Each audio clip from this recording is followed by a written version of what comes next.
Zdravím vás, ja som Jan Macinský, som realitný maklér z Nest Property a na tomto kanáli sa rozprávame o nehnuteľnostiach, investíciách a podnikaní.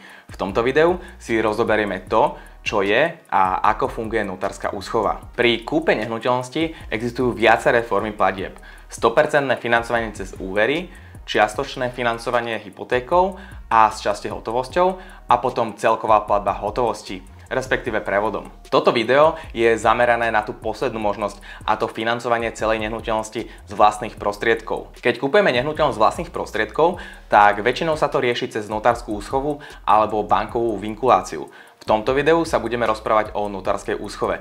Bankovú vinkuláciu si preberieme v jednom z ďalších videí. Na čo teda slúži notárska úschova? Notárska úschova v skratke slúži na ochranu kupujúceho a jeho prostriedkov.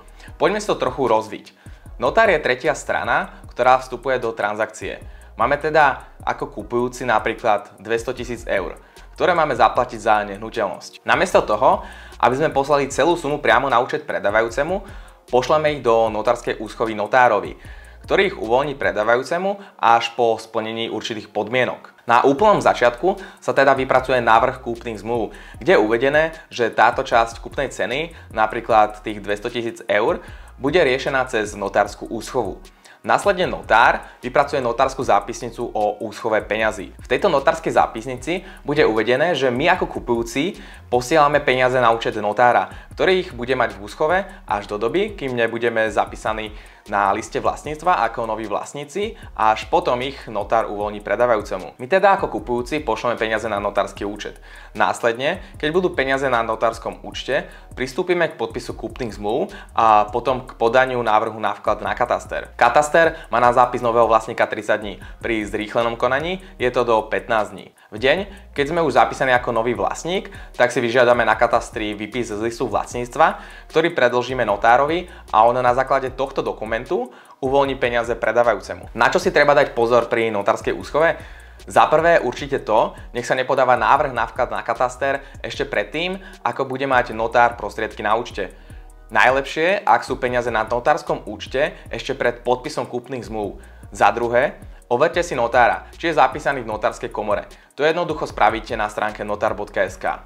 Za tretie, skontrolujte si určite váš IBAN, ak ste na strane predávajúceho, keďže za toto notár nenesie v prípade chyby žiadnu zodpovednosť. A za štvrté, aj keď je to bežná prax, notárska úschova by mala byť optimálne na 3 mesiace. V prípade, ak by došlo k pozastaveniu alebo k prerušeniu návrhu na vklad na kataster, a kataster by vyžadoval dodať nejaké dokumenty k zápisu. A aká je cena notárskej úschovy?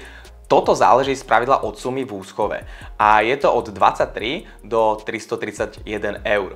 Cenník notárskej úschovy sa riadi vyhláškou, ktorú si môžete nájsť na internete. Keď sme teda spomenuli aj bankovú vinkuláciu, tak poďme si povedať rozdiely medzi nimi. Hlavná a podľa mňa najväčšia výhoda je bezpečnosť transakcie. Banková vinkulácia je v podstate to isté, len banka zmrazuje peniaze na účte kupujúceho. Čiže ak by náhodou nastala nejaká okolnosť, napríklad exekúcia, smrť alebo iný problém u kupujúceho, tak tým, že peniaze sú stále na účte kupujúceho, môže s nimi súd, exekútor alebo iná inštitúcia narábať a tak môžu nastať komplikácie, čo v prípade notárskej úschovy nehrozí. A to by už bolo všetko z dnešného videa. Ak máš nejaké otázky ohľadom tejto témy a teda notárskej úschovy, stačí napísať dole do komentárov a rád ti na ne zodpoviem. A pozri sa aj ostatné videá, napríklad tu alebo tu. A ak sa ti video páčilo, klikni na like. A ak ešte neodoberáš tento kanál, tak klikni aj na tlačidlo odoberať, aby ti neušlo žiadne ďalšie video ohľadom nehnuteľností, investícií a podnikania. Vidíme sa opäť o týždeň.